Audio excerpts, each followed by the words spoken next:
আমাদের মধ্যে কোনো বিভক্তি নেই, আমরা এই আন্দোলনকে সবাই মিলে সফল করেছি। কিন্তু আজকে যখন বিজয় শেষ হয়েছে, বিজয়ের পরও আমাদের কিছু কার্যক্রম আমরা পরিচালনা করেছি, কিন্তু যখন আমরা দেখতে পাচ্ছি যে এই বৈষম্য বিরোধী ছাত্র আন্দোলনের কমিটির নাম ব্যবহার করে বিভিন্ন জায়গায় বিভিন্ন ধরনের অপকর্ম পরিচালনা করছে, আমাদের বিরোধিতার জায়গাটা হচ্ছে আসলে সেটা। আমরা চাই না যে আমাদের এই যেই শহরটাকে আমরা সুন্দরভাবে গড়ে তুলতে চাচ্ছি, সেই শহরে এই বিকল্পের কোনো সুযোগ থাকবে। আমরা সাধারণ ছাত্র জনতার মধ্যে কাজ করে যাব, এই প্রত্যয় আমরা আসলে ব্যক্ত করে যাচ্ছি। যেহেতু এটা একটা লং টাইম প্রসেস, হ্যাঁ, এখন আমাদের যে নিরাপত্তামূলক কাজ এবং যেই রাষ্ট্র সংস্কারের কাজ চলতেছে, আমাদের টিমগুলো সংখ্যালঘুদের সহ নিরাপত্তা সহ একাধিক কাজে ব্যস্ত রয়েছেন। আমরা আস্তে আস্তে যখন এই কাজগুলো আমাদের যখন কমে আসবে, তখন আমরা এই ম্যাগাজিনগুলোর মাধ্যমে নিহতদের এবং আহতদের আমরা জীবন কৃতজ্ঞতা প্রকাশ করব ইনশাআল্লাহ। বিশ্বমানের থার্মিক্স রড, সালাম স্টিল থার্মিক্স, দেশের একমাত্র থার্মিক্স রড। অনেক মানুষ হচ্ছে এখানে আন্দোলনে ছিল, অনেকে ছিল না, কেউ প্রত্যক্ষ কেউ পরোক্ষভাবে। আপনি এখানে এটাও কারাগারে বা নির্যাতিত হয় না, এই প্রশ্নের উত্তর আসলে খুব খুব ভিন্নভাবে দেওয়া যায়। অনেকেই নির্যাতিত হয়েছে, ওদের মধ্যেও নির্যাতিত হওয়ার সংখ্যা থাকতে পারে। তাই বলে হচ্ছে যে এরকম নির্যাতিত তো আমাদের আলী হয়েছে, আমাদের নাফিস হয়েছে, আমাদের ভাইয়া গুলিবিদ্ধ হয়েছে, আমাদের অনেক মানুষ আছে যে এখনো 5-6টা গুলি বুকে নিয়ে ঘুরছে। তাহলে কি ওরা কমিটি থেকে ডিজার্ভ করে না? এই আন্দোলনটা সাধারণ শিক্ষার্থীদের আন্দোলন ছিল। আপনি যতটুকু অবদান রেখেছেন, একটা সাধারণ শিক্ষার্থী ততটুকুই অবদান রেখেছে। তাই সমন্বয়ক দিয়ে এই পুরো বৈষম্য ছাত্র আন্দোলনকে বিতর্কিত করার কোনো প্রশ্নই আসে না। আন্দোলনটা আপনাদের সফল হয়েছে, আপনাদের নেতৃত্বে নতুন সরকার গঠন হয়েছে বা সমর্থনে, জাতির সমর্থনে। এখন আপনাদের কাজ কি, বা আপনারা এখন কি কাজ করেন? এক নম্বর প্রশ্ন। কারণ যুদ্ধ শেষ হয়েছে, মুক্তিযোদ্ধারা অস্ত্র সমর্থন করছে, নতুন সরকার গঠন হয়েছে, তারা দেশ চালাইছে। এখন ছাত্রবাদ হিসেবে আপনাদের কাজ কি, আপনারা কি কাজ করেন? 2 নম্বর প্রশ্ন হলো, আপনাদের আহত এবং নিহতদের সংখ্যাটা একটু আমাদেরকে একটু জানার দরকার। 2 নম্বর, তাদের চিকিৎসার ব্যাপারটা আপনারা কিভাবে করতেছেন? 3 নম্বর হচ্ছে যে তাদের জন্য, এই যে আহত নিহতদের জন্য কোনো কি আপনারা মই তৈরি করা, লক্ষ্মীপুর জেলার আলাদা মই তৈরি করা, তাদেরকে স্মরণীয় করে রাখার জন্য কোনো উদ্যোগ নিয়েছেন কিনা? শেষ প্রশ্ন হচ্ছে যে এই যে আহত নিহতদের জন্য মামলার বিষয়টা আপনি কোনো কাজ চালাচ্ছেন কিনা? বিজয় মিছিলের মাধ্যমে কিছু নাশকতামূলক কার্যক্রমগুলো দেশব্যাপী গঠিত হয়। টার্গেটকৃত ব্যক্তিদের ঘর বাড়িতে আগুন দেওয়া, রাস্তাঘাটে গাছ কেটে ফেলে দেওয়া এবং বিভিন্ন স্থাপনার উপরে ভাঙচুর করা, আঘাত করা সহ নানা অপ্রীতিকর ঘটনা ঘটে।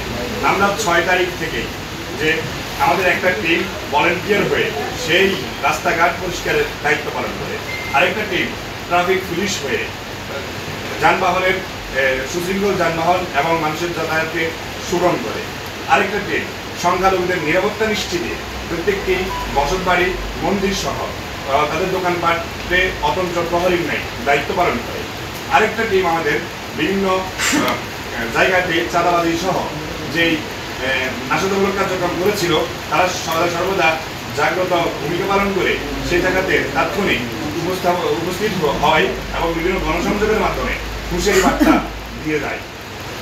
এটা হচ্ছে আমার প্রথম প্রশ্নের উত্তর। দ্বিতীয় প্রশ্ন হচ্ছে আহত ও নিহতদের লিস্ট করা। আমরা যখনই এই সকল কার্যক্রমে যখন নিয়োজিত হই, সাথে সাথে আমরা আমাদের আরেকটা টিমকে আমরা হাসপাতালগুলোতে প্রেরণ করি। প্রত্যেকটা হাসপাতাল থেকে লিস্ট করে আমরা আহতদের কতজন আহত সেই লিস্টটা আমরা করি এবং নিহত কতজন সেই লিস্টও আমরা করি।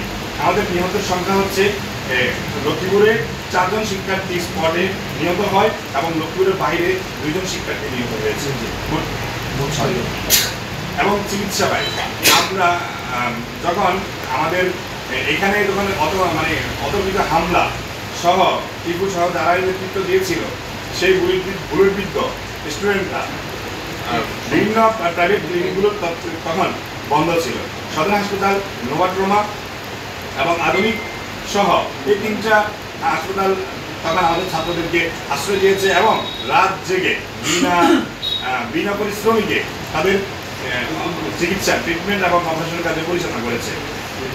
এখন তার পরবর্তীতে যখন ডিসি অফিসে নিরাপত্তা বিষয়ক লক্ষ্মীপুর জেলার বিভিন্ন মহল, সচেতন মহলকে ডাক দিয়ে ডিসি যখন একটা সম্মেলন করে, সেই সম্মেলনে আমি প্রত্যেকটি বিজ্ঞ দেশপ্রেমিককে আহ্বান জানিয়েছিলাম সেই সম্মেলনে যে আপনারা আমাদেরকে হ্যান্ড টু হ্যান্ড কালেকশন না দিয়ে আপনারা আসুন, আমরা আপনাদেরকে নিয়ে যাই আহতদের পরিবারের কাছে, আপনারা তাদের পাশে দাঁড়ান, আমরা কোনো হ্যান্ড টু হ্যান্ড কালেকশন করবো না।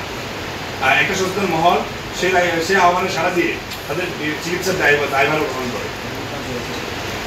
এবং মামলা যে আমরা ইতিমধ্যে জানতে পেরেছি যে পুলিশ বাদী হয়ে একটা হত্যা এবং বিস্ফোরক মামলা করে, এবং আমাদের শহীদ প্রথম শহীদ হচ্ছে শাহাদ আল আফনানের পরিবার একটা মামলা করে।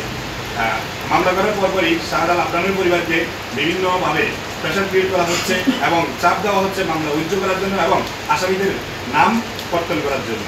আমরা আমাদের মুসলিম ছাত্র আন্দোলনের পক্ষ হয়ে আমরা শাহাদ আল আফনানের পরিবারকে নিরাপত্তা এবং বিভিন্নভাবে আমরা তাদের পাশে এসে দাঁড়াই। মামলাতে আমরা ওসির সাথে কন্টিনিউ যোগাযোগ রাখি এবং তার পরিবারকে নিরাপত্তার নিশ্চয়তা দিয়ে আমরা থানা থেকে নিয়ে যাই, থানাতে আবার আমরা আনার ব্যবস্থা করি।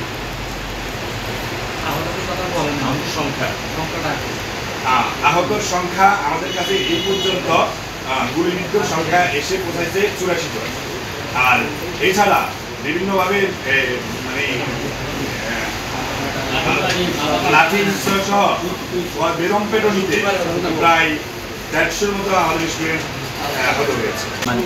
নাম ভাঙতেছে বা প্রচার করতেছে, তারা কারা? তাদের দুই একজনের নামটা একটু আমরা কমিটি এখন পর্যন্ত হয়নি।